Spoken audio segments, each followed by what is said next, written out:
Okay, let's get started. So welcome everyone. Today our company is called Fractional Real Estate Department, or FRED. We're a corporate real estate consulting firm. We serve as outsourced real estate department. We work with CFOs and CEOs to save money on real estate, to rationalize portfolios, to M&A due diligence, structure sell leasebacks. We do not operate as real estate brokers, and we're in our team is basically former heads of real estate for Fortune 500 companies. We'll get into those introductions in a second, and we're here to help you. So today we're going to talk about first COVID-19 workplace implications. We'll talk about current state, how work has changed, returning to work. Next, we'll talk, my colleague Matt Fanoe will talk about real estate implications, sector overview of the U.S., and we're going to use the U.S. as a model. We seem to be leading the world in COVID right now and are having a lot of effects of that. We'll talk about flexible space, the future of corporate real estate. Section 3 will be revamping real estate given by Sam Unger, rethinking how we work, realignment of real estate to support that, and then the road ahead. So go to the next. Thanks to Susie, my classmate from Kellogg, who couldn't make it here today. I'll let Sam Unger introduce himself first, and then Matt, and then I'll follow up. Well, thanks very much, James, and thank you everyone for your time. Just as brief bio, given the fact that we want to get to our presentation and discussion very quickly, I'm the former head of corporate real estate for Ernst & Young in the Americas, and a member of the steering committee for global real estate for Ernst & Young. Prior to that, I sat on the corporate real estate board for automatic data processing. I was with EY for 20 years. I'm recently retired and have been doing quite a bit of consulting. We were responsible for 220 sites, about 7 million square feet of space for 70,000 people in the Americas. And so as I get to my part of the presentation, I'll talk not only about the US, I'll briefly touch on Mexico, and I can add a little bit about China as well for my global position. So thank you, James. Matt? Hi, everybody. Nice to be here today. My name is Matt Fanoe, and I am formerly the Vice President of Real Estate for Coca-Cola Refreshments. It's really the bottling side of Coca-Cola. We had a very large 50 million square feet, 500 locations across the US, Canada, and Western Europe. So I have a very varied background and a lot of experience on those things. So. Oh, and I should add for everyone's benefit that all of us are also MBAs, so there's the financial connection aside from our everyday responsibilities. Jen. Got it. Am I coming through? Are you were coming through now, then you stopped.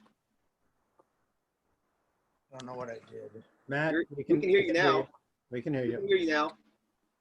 Okay. Anyway, yeah, and I think, I have a lot of background. I also was the former chairman of the board of Cornet Global. So I've got just a broad real estate background. I look forward to the discussion today, James. Cool. So, and I'm James Pitts. Like I said, Kellogg MBA. I worked for Sheraton Hotels as a senior executive when I got out of business school. Ended up at Jones Lang LaSalle and worked with help provide real estate strategy to several Fortune 500 companies, managed transactions for them, and then notably I worked with Johnson Controls Global Workplace Solutions, where I did outsourced real estate solutions for Motorola globally, HP North America and South America,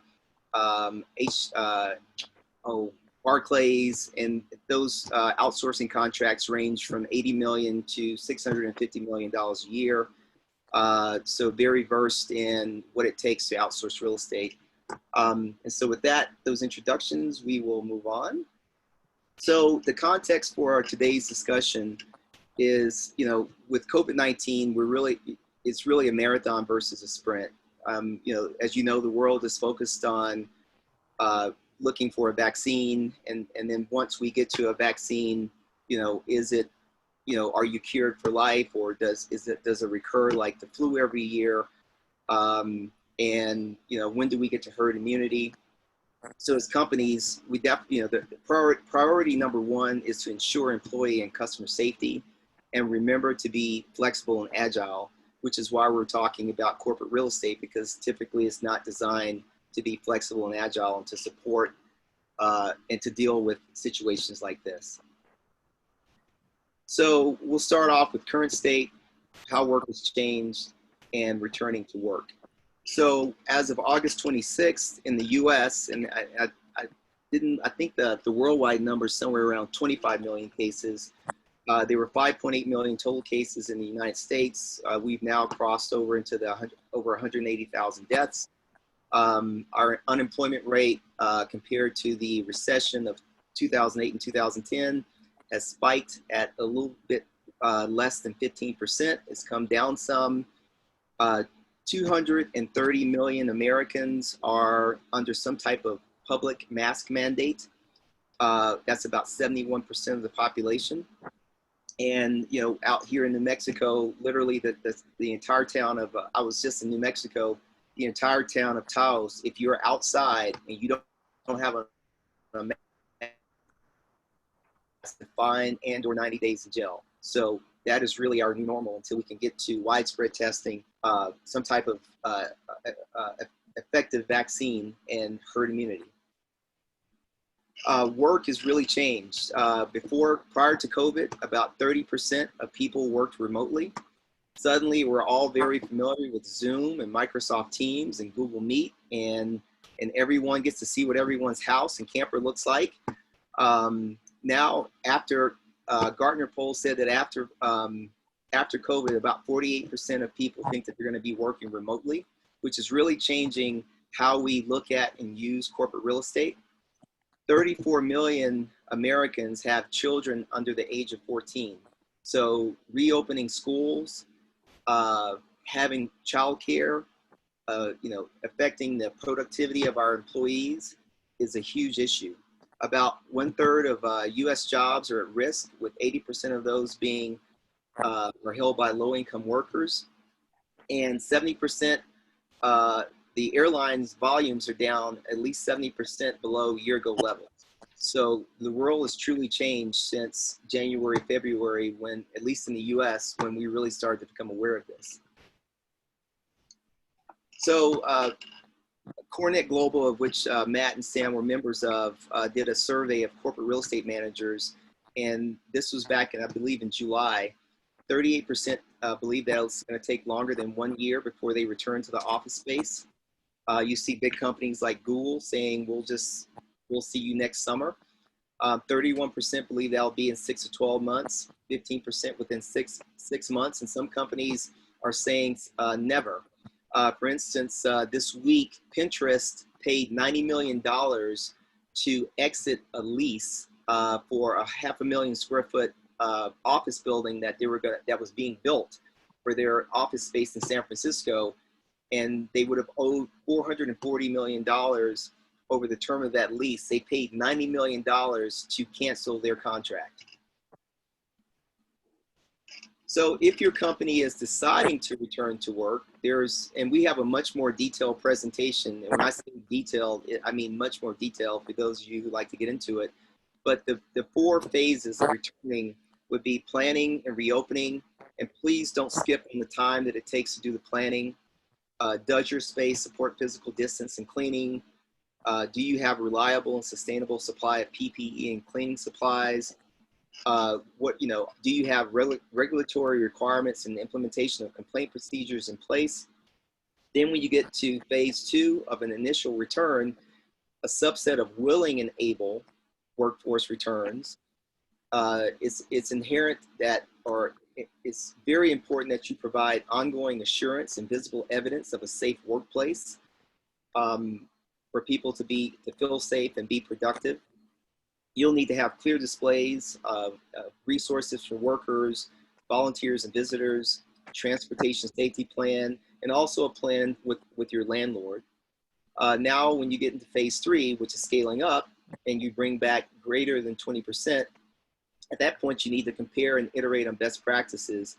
And as you can see, everyone is making this up as we go along because no one's ever experienced it. Expect an increase in people to invite an increased risk of outbreak and need for outbreak response.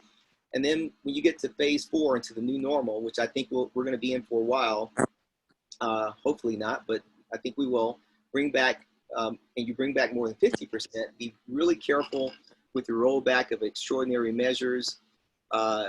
Please have continued caution and vigilance, and only bring back 100% if widespread testing and potential vaccine are available. So with that, I'll throw this to Matt, and we're going to talk about corporate real estate implications, and he's going to give you an overview of the corporate commercial real estate sectors in the U.S. Thank you very much, James. You know, to say the least, it's an exciting time to be talking about real estate. I mean, you couldn't have a more disruptive environment, I don't think. If you start with the obvious one, which is retail, you know, it seems on the surface clear how it would be down. James mentioned airlines down.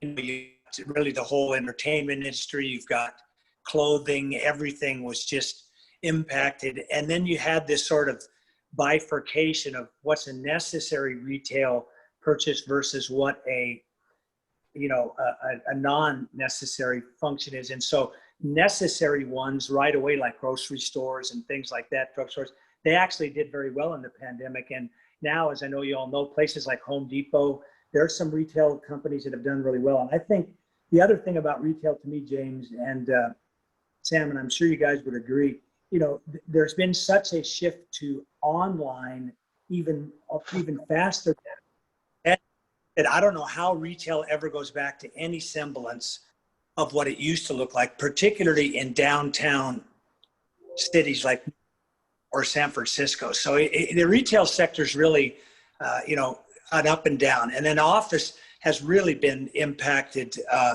negatively for sure. I mean, James already mentioned a lot of things about people trying to get out of leases. Leasing activity was down significantly in the first quarter and collapsed even further in the second quarter. And for the first time in 10 years, we actually had negative absorption. And everybody knows how well the office segment has done the last 10 years. I know James and Sam, I've never seen anything like it in my 40 years of real estate career. And all of a sudden it just, you know, has fallen. And it's going to take a long time for that to come back as well. And the star remains, as it has for quite a while, is industrial, which, you know, whether it's eBay and all these other demand, it all's big box industrial. And there's a lot of REITs out there that are, you know, working on that. And, you know, it's just a really strong sector, and rates have held there, and it's going to continue to do well, I think. You know, we talk a lot about flexible workspace, and flexible workspace is really a continuum.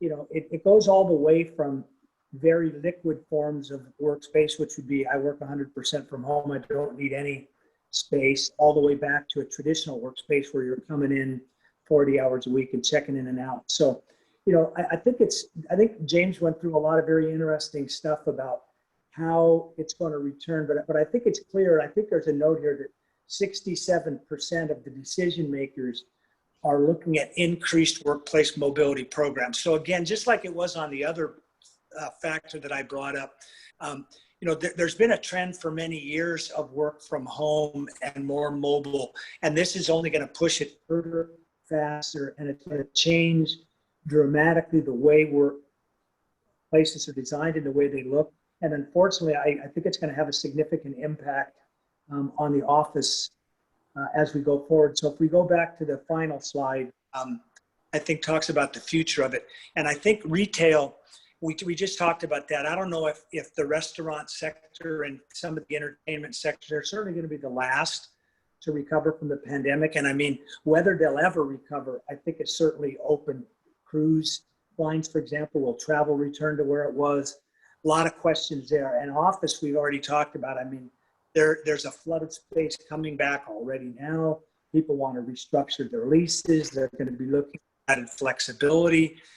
The nature of the kind of buildings they want is going to change. They're, you know, a high-rise building in the middle that has air conditioning units shared by the whole building. I mean, is that the right space anymore versus a smaller flex space? A lot of changes in store on the office side.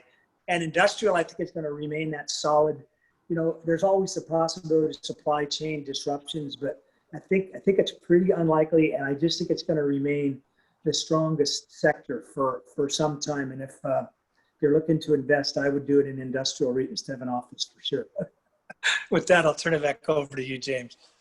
Great. I read a story that, or heard a story that 90% of entertainment venues, small entertainment venues, are could go out of business permanently by the end of the year. So if you're someone who likes listening to live music, you know, it might be online now. So, you know, and who's going to go back into a movie studio or a arena with 50,000 people anytime soon? So it's a very interesting time.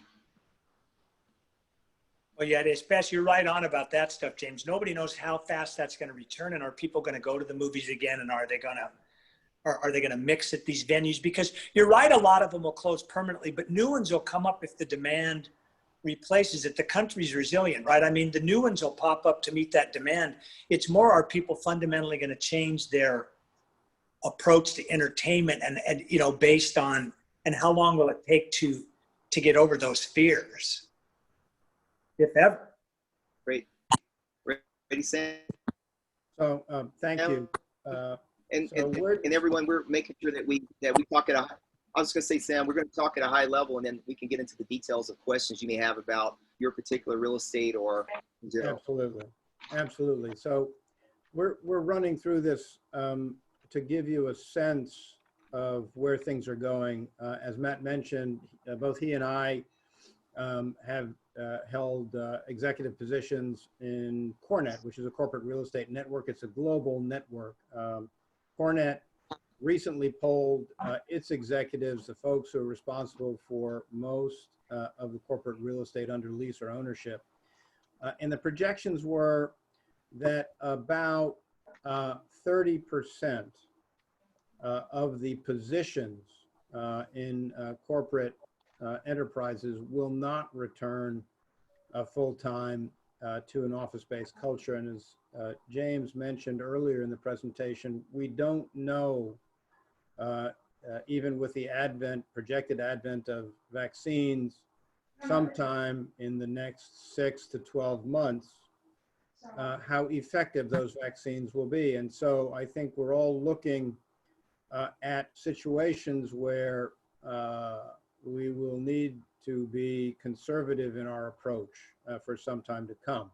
That approach will vary clearly from country to country. So my remarks will focus on North America, English-speaking North America, the EU. I'll touch briefly on Mexico and China as well. So the critical pieces, I think, are that this epidemic has accelerated in general a number of trends which were already working over the last 10 years. One, the efficiency of real estate, what we call butts and seats effectiveness.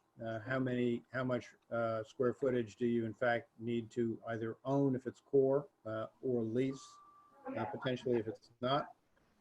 And that typically in corporate enterprises has been something on the order of 40 to 50%. So that means 40 or 50% of seats, be they work seats or conference seats, have typically been occupied at any given time. And so there's always an opportunity to make more effective use of that real estate over time. So the question then becomes, well, if in fact we're doing our job and being efficient with real estate, how do we define both core real estate and flexible real estate? James touched a little bit on some of the new approaches to real estate. I think everyone has seen what some of those workplaces are like, and how do we approach real estate in the future. So clearly, the analysis of core locations, either for ownership or for lease, becomes essential.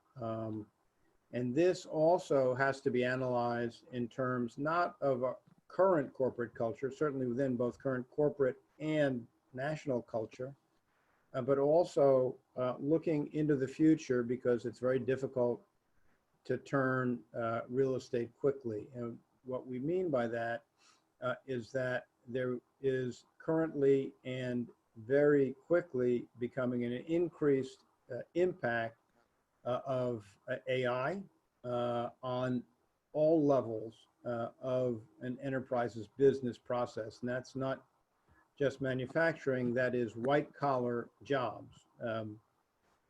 I chaired a Greater New York strategy group at the Americas board level for Ernst & Young as they develop their ongoing strategy after 2022. And we needed to pause for 3 months to evaluate the forward impact of AI on all of the work streams of EY's efforts. And you guys are familiar with the accounting and the consultancies. That will impact all white collar work. So that becomes a critical piece. Corporate strategy, the alignment of corporate real estate to that strategy 5 years from now, not today. The analysis of core assets, the financial analysis of own versus lease. You guys, I'm sure, have been through that. And the flexibility and resilience, which are two different concepts that go into how you position your overall real estate portfolio. So that's the basic real estate side. Now, in places like Mexico or China, that is going to differ. In Mexico City, there are different areas of Mexico City which have both better Wi-Fi and access.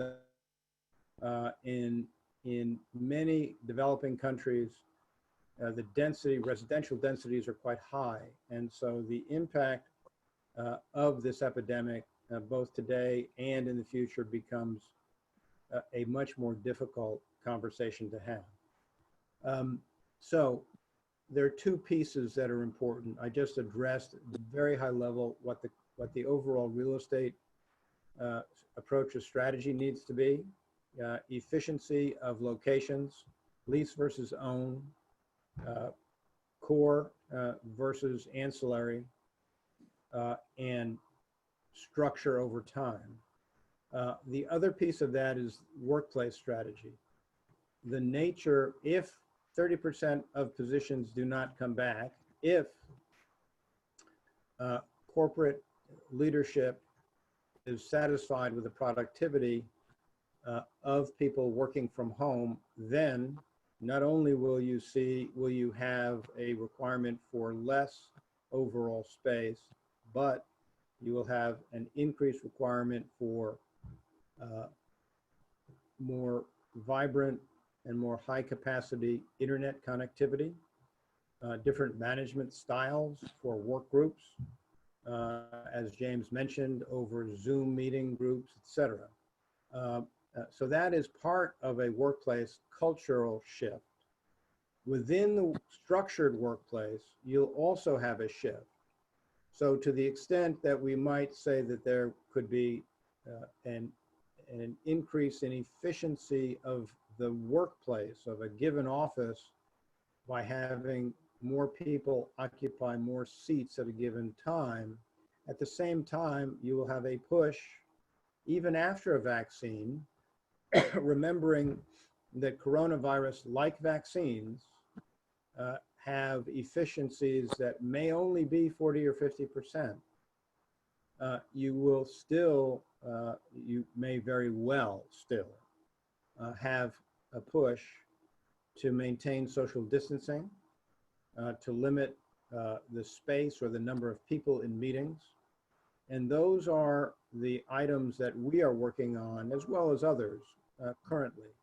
So you're going to have a tension between the workplace efficiency, and how the workplace will be used, fewer heads down workplaces, more group workplaces has been the trend until the epidemic, and density, because you'll still see a need for social distancing and social distancing measures, both on the part of tenancies of those spaces under lease, as well as a relationship to landlord and building requirements.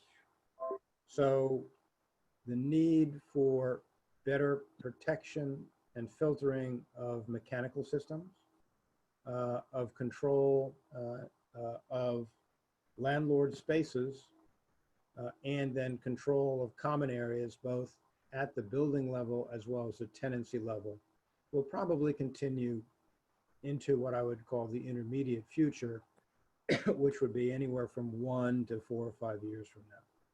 So those are the highlights of what we have been talking about with our clients, what we've been working on. We'd like to throw the conversation up, James, unless there are a couple of other items that you want to cover at this point in time, so we can respond to those. Thank you.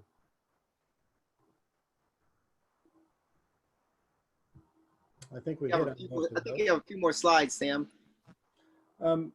So I think I've covered these, but let's go through this so that you see it again. We've got. Let me go back one. There you go. Yeah. So we talked a little bit about culture and how you engage, both how you manage people, how you maintain access to talent. One of the pluses that we've got is that if, in fact, remote work has worked well, then you'll have the ability to recruit more broadly. And you're going to have pressure.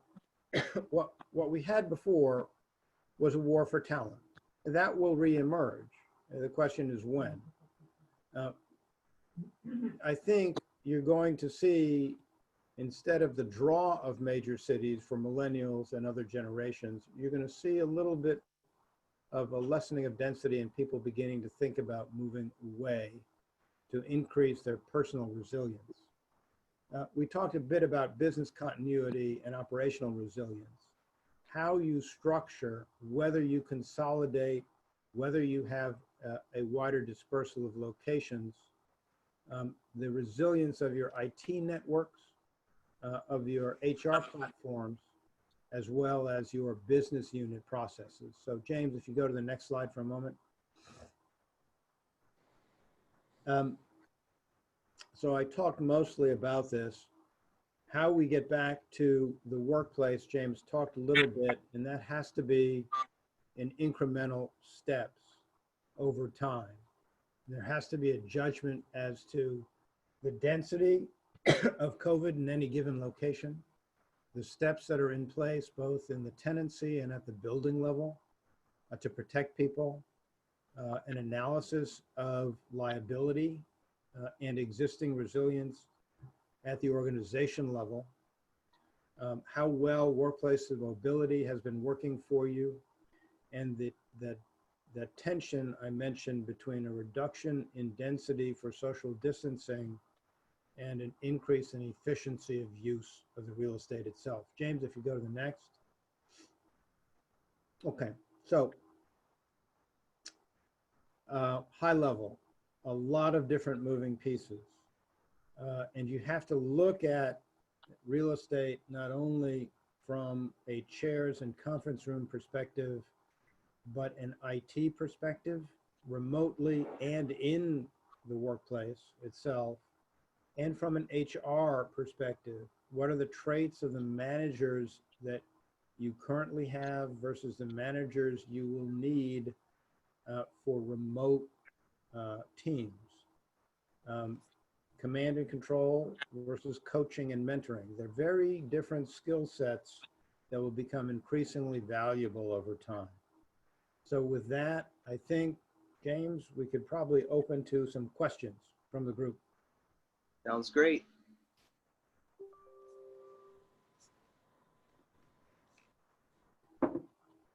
Does everyone have this solved? If so, we'd really like to hear from you. One of the questions that comes to mind for me is having worked in co-location locations and worked extensively from home.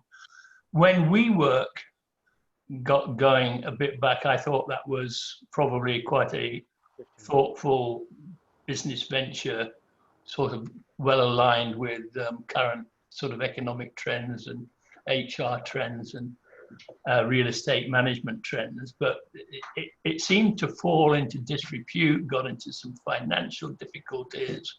Some of its long-term leases weren't aligned with the short-term leases of its clients. And so, I mean, is this COVID-19 situation making companies like WeWork, you know, successful again, financially vibrant again, sort of in demand again? So let me take this first of all. So WeWork was a special case. WeWork was simply overextended for a number of different reasons. There are still a number of owners and enterprises that use the co-location model. They have to adapt the same way that everyone else does. There are additional issues with that model because you have a wider networks of people entering those co-location spaces than you potentially do entering a controlled company's space, if you will. Mm-hmm. So that's a bit different, and they're going to have to adapt as well.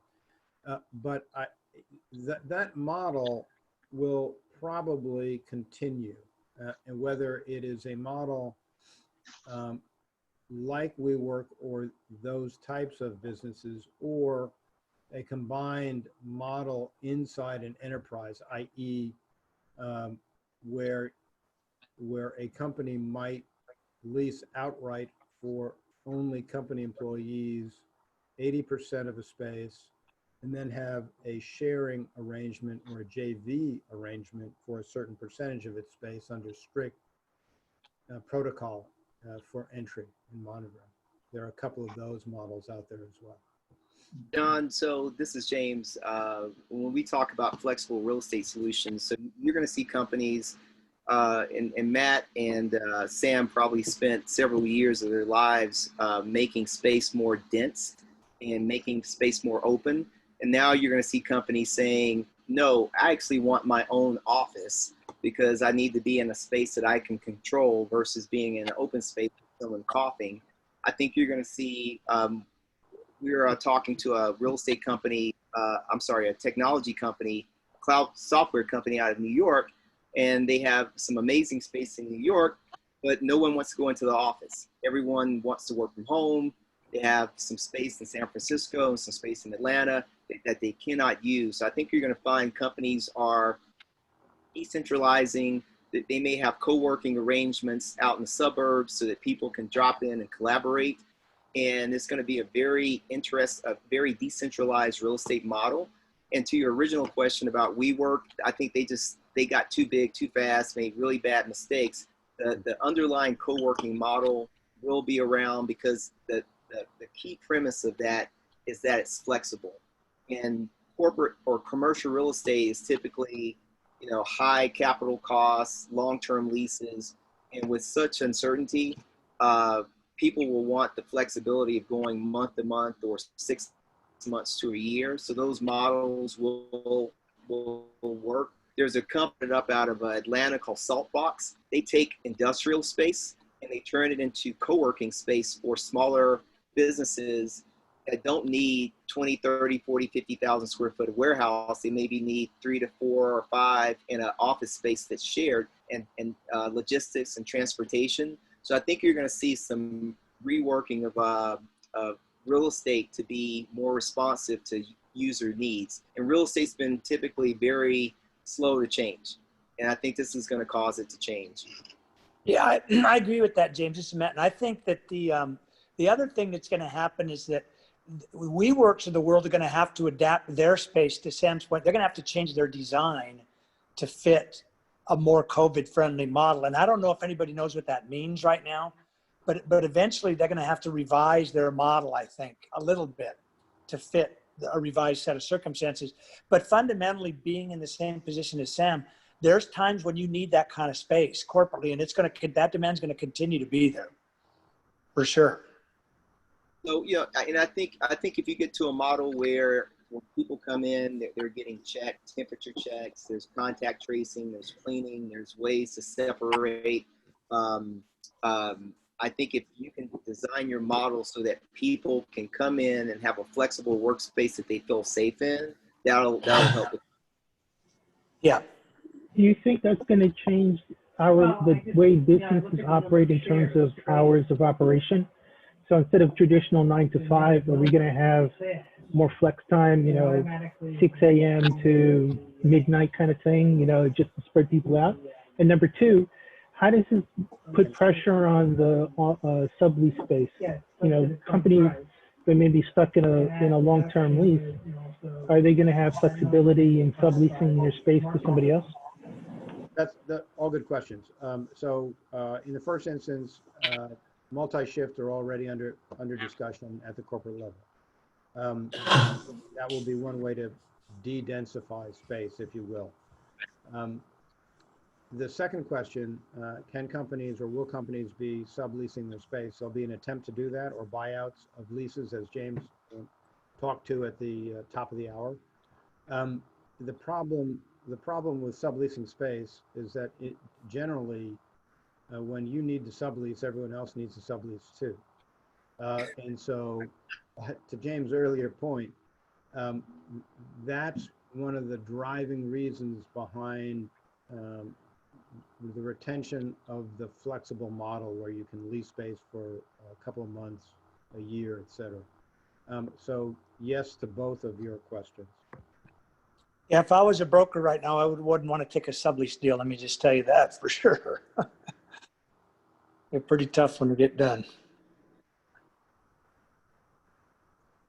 Yeah, I was reading an article today that said that I think sublease spaces have increased in New York City. They're expecting in the next year or two to be a 20% decrease in asking rents in New York, especially as space starts to come back on the market. That's going to cause a lot of pressure for the landlords to cut deals. They're going to have to cut shorter deals, and then there's going to be an issue here, because if you cut shorter deals, you can't amortize the capital expenses to change the space, and then as you start to get into people being late or in default on their rent, now it's going to put pressure on banks. So, in real estate typically lags whatever is happening, like when the recession of 2008, 2010 happened. Commercial real estate lasts 6 to 8 months after that. So we'll start to see those effects probably in early 2021, and you'll start to see the markets loosen. I think I saw another story. It said that prices have remained the same for investment of commercial real estate, but the volume has dramatically gone down of the number of deals that are getting done, at least in the United States, as people are waiting to see what happens with some of these assets. Yeah, they're going to be repriced. Cap rates were already, so that's a whole different real estate discussion, but there'll be a significant turmoil in the real estate markets for the next several years.